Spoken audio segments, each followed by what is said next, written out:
The primary purpose of Innovative AAC Solutions, the podcast, is to educate and inform. The views expressed during all episodes are solely those of the individuals involved and do not constitute educational or medical advice. They are not necessarily the views of Special School District of St. Louis County.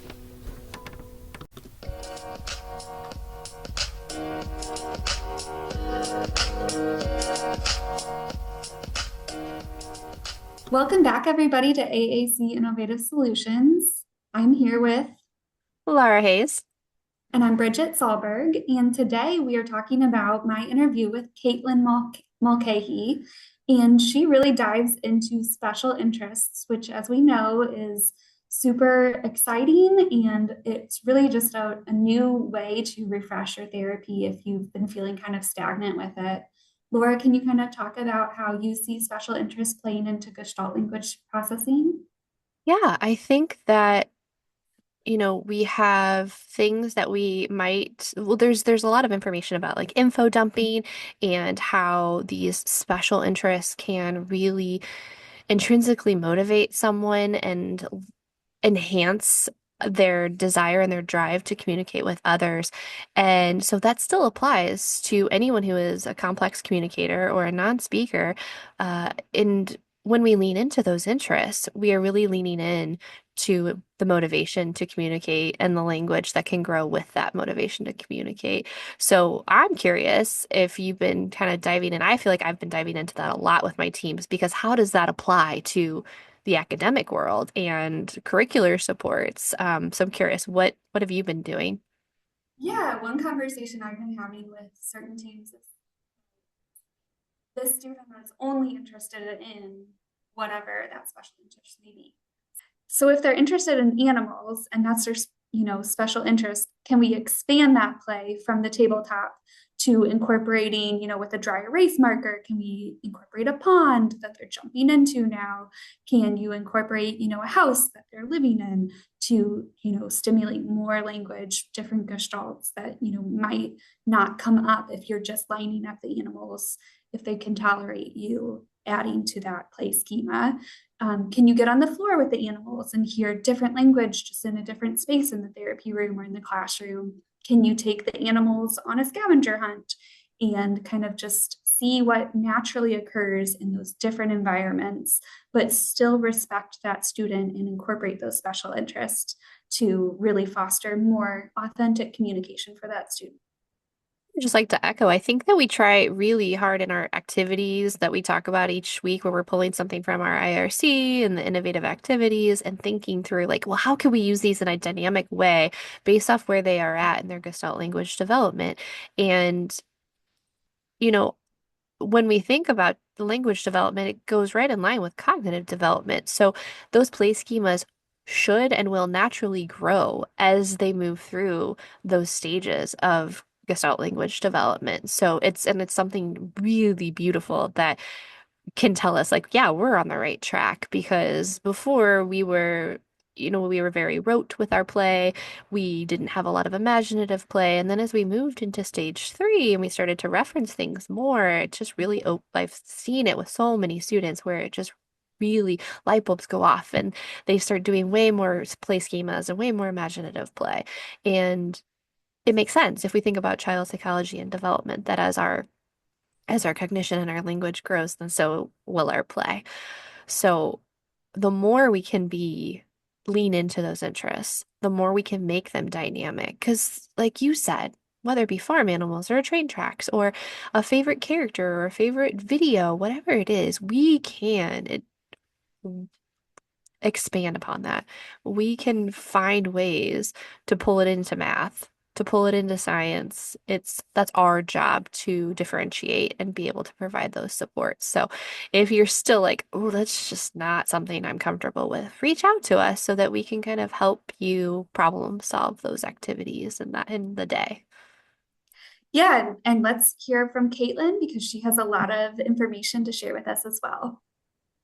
So, Kaitlin, do you want to get started by introducing yourself and telling us a little bit about your path and your background in regards to GLP and AAC?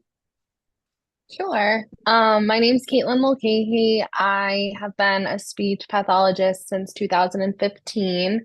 I went to University of South Florida for undergrad and Loyola Maryland for grad school.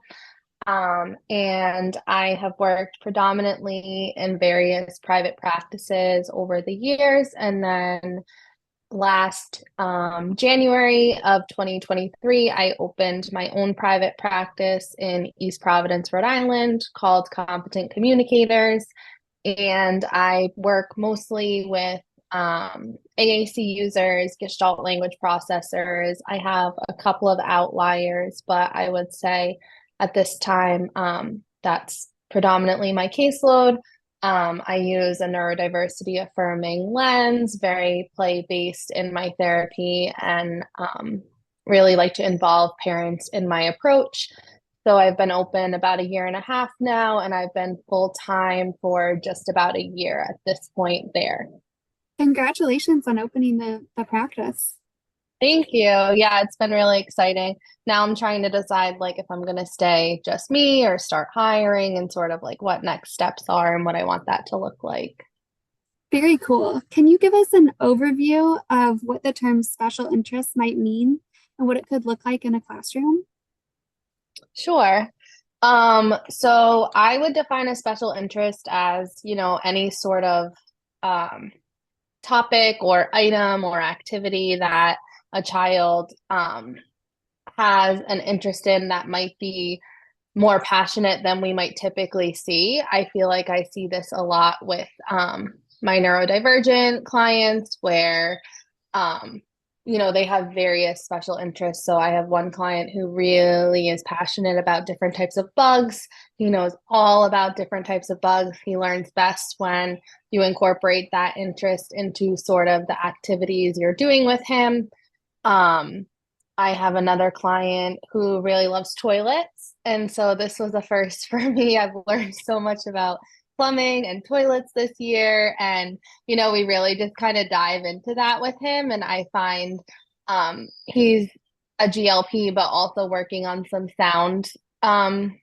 speech sound stuff. And I find he's most successful when we're kind of working on words that are related to plumbing, and he's really motivated by that. And so we really try to build that into his sessions, and I found a lot of success with that. And he gets excited when he says the L sound in toilet the right way, or the S blend in snake, or something like that. So I think in the classroom, a lot of my work is mostly one-on-one, but I would say, trying to be able to incorporate your students' interests as much as you can in the classroom, whether it be I know my friend who loves toilets gets to bring in an item from home and kind of share about it with the class. So kind of really diving into that and understanding that these are the sort of things that really help, these students want to learn. And I have found personally with special interests that sort of the more we let them happen and embrace them, the more I have clients who do want to talk to me about other things as well, or their special interests may want to change, or they might want to know more about me.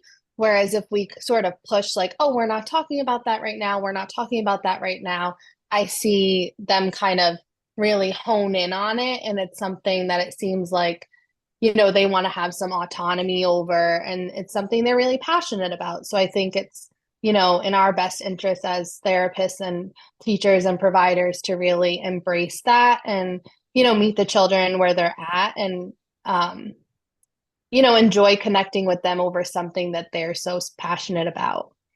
Definitely. I've seen either the like you said, like really wanting to fixate on that, or I've seen that shut down too, where you kind of nip that in the bud and you say, we're not going to talk about this, and these kids are withdrawn and they're shutting down and they're less connected and they're less willing to take a risk in other academics or other therapy activities too. Can you share I would agree with that. Can you share a little bit about your friend who enjoys bugs so much and how you incorporate that into therapy too? Oh yeah, so he is a GLP and an AAC user. So he uses touch chat with word power 108. So there's a lot of free space on the bugs page. So we've sort of just really honed in on that. I don't think he has a free button on the bugs page. And he's made it a game. He'll go up to mom and say, "Mommy, add," and he lets her know what button he wants her to add, and "Daddy, add." And so we've kind of worked on making it this social game where he can ask different people to add different icons. He can tell different people about different bugs. And we also will watch some like wordless videos that involve bugs. Like the minuscule series is all about different types of bugs, and there's no words, and it's just like funny things that these bugs do. And so we'll kind of watch that in session and talk about that.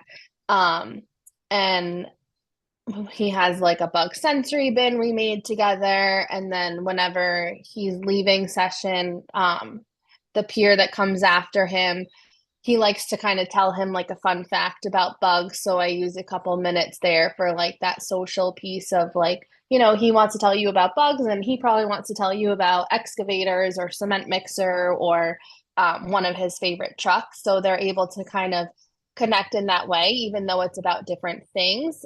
They can find common ground and, talking about things that really interest each of them and connecting in that way over having something that they're both, so passionate about. Yeah, it sounds like you're really capitalizing on, that self-advocacy piece. Sounds like you're capitalizing on, that sensory enriching piece, and then also that social interaction too. So that's really, really great to hear.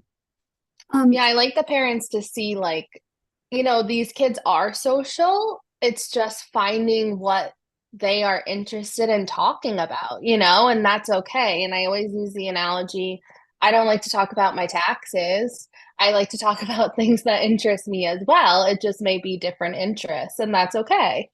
Yeah, it's only human to want to talk about what you enjoy, right? Exactly. What would be some challenges or risks or pitfalls to incorporating special interest and customizations for GLP students, either in the classroom or in the therapy setting? Yeah, I can talk about a few different situations I've sort of experienced. So I think sometimes it can be difficult, possibly when meeting a new family who isn't as used to a sort of therapy approach where interests are embedded into the therapy. And they might be more used to, more, this is how we do things, this is speech, we practice saying these words, or we, use the AAC device in this structured way, and kind of, educating the family on the benefit of incorporating the child's special interests into the therapy and sort of the long-term gains that we will likely see with language development and reciprocity and social engagement by incorporating those special interests. So that can be a big one. I think there's still families who, we just have to educate that it doesn't have to be, work then play. The play can be part of the learning, and children aren't just learning at the table or just learning doing flashcards. And, we can be learning how to build sentences and use different grammatical structures while still talking about toilets, for example, or bugs, or I have another child who loves birds. And being able to kind of model that for the family and show them how, if we take a deep interest in this with the child as well, like I said, we will likely see more long-term true language development versus just sort of rote language learning. I would say another difficult situation or pitfall that I've seen is sort of sometimes other providers aren't necessarily sure how to embrace the special interest. So again, I'm not in a classroom necessarily, but I do have a lot of clients I see that are in a sort of day program setting. And so finding the balance of being able to educate those other providers on the benefit, again, of incorporating this into the environment. So I have one child who really loves dinosaurs, and I know during his day program, he's not given access to his dinosaurs, or when he is, it's very like, we do this, and then you get dinosaurs, and then they're taken away, and then you do this. And so when I see him, I try to incorporate his dinosaurs in the session, but it can be difficult because he's constantly on edge of when they're going to be taken away. And I'm not going to be taking them away. I'm trying to incorporate them into therapy, but he feels so strongly that they're going to be taken away that I see a lot of stress when I bring out the dinosaurs now. And so it's tough to find that balance, because I know that's something that, he used to bring him so much joy, and he really, loved them. And we had this whole play scheme and routine that we would do with them, and it was so much fun, and we would hide them and find them, and he was using all these gestalts and using his device, and now he just kind of clusters all the dinosaurs and is like holding on to them for dear life. So trying to educate other providers on, like you had said, if we're limiting that, sometimes we do see that shutdown, and it can be very difficult, in my experience, to build trust again with that child if they're feeling like something so important to them isn't valued. 100%. I've definitely seen that as well. And I do, empathize with educators who are working with many kids in the classroom and having to, balance all of that, because it is tempting to just focus on the lesson at hand or the unit or whatever it may be. But for a lot of our GLPs and a lot of our AAC users, we really see that, like you're saying before, that extension of language and that natural language building when we do embrace those, special interest into, be it, a social studies lesson, into a reading lesson, into math. So just kind of having that mindset shift, I think, is just so important. Thank you for sharing that. You're welcome. What would be some opportunities for learning or growth if a listener wanted to learn more about special interest and incorporating it? Sure. So I feel like I've learned a lot about special interests in general from Rachel Dorsey. She is an autistic SLP that I follow on Instagram. She shares a lot about just like special interests, how they may present in autistic children, gestalt cognition. I also learned a lot about incorporating special interests, especially in an AAC device sort of format. So scripts from shows the child likes or parts of songs that a child likes, from the Meaningful Speech AAC course. That was sort of where I first got the idea of kind of embedding some of these chunks of interest into the AAC device.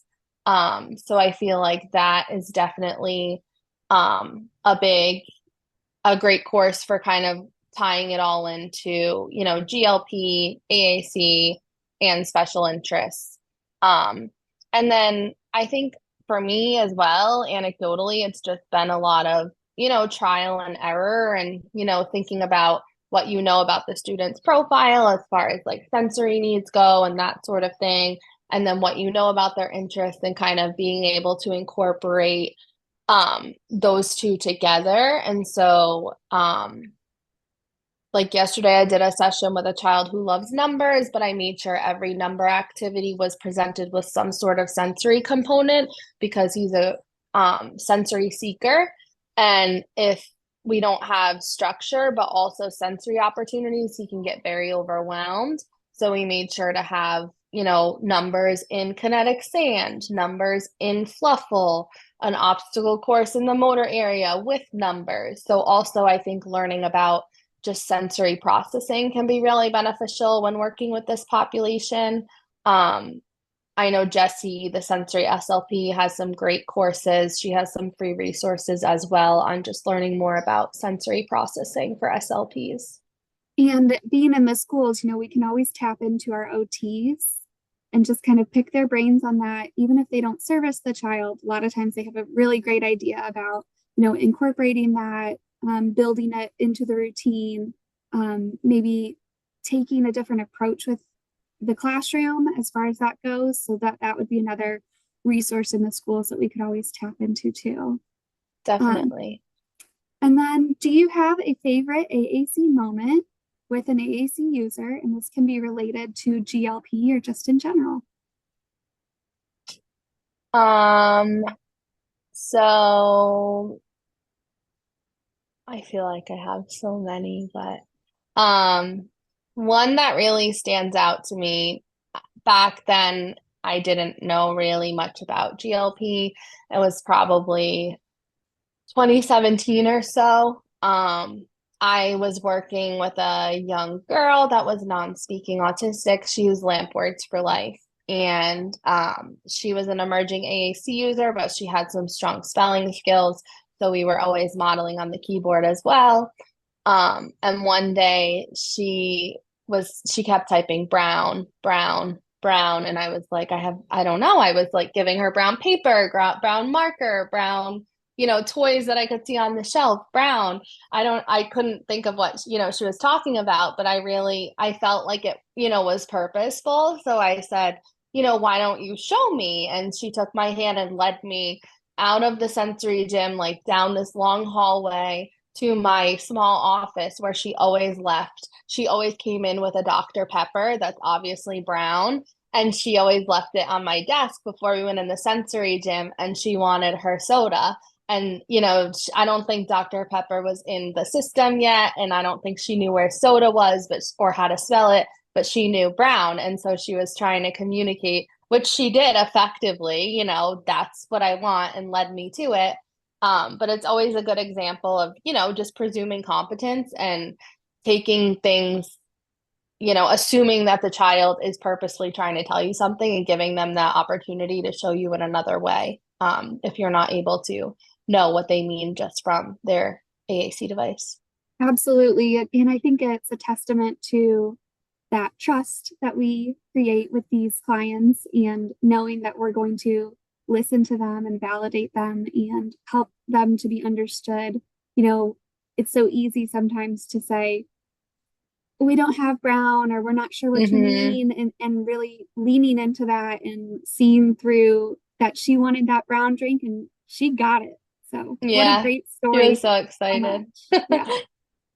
Okay, well, thank you, Kaitlin. We really appreciate you coming on the AAC Innovations podcast. Thanks for having me.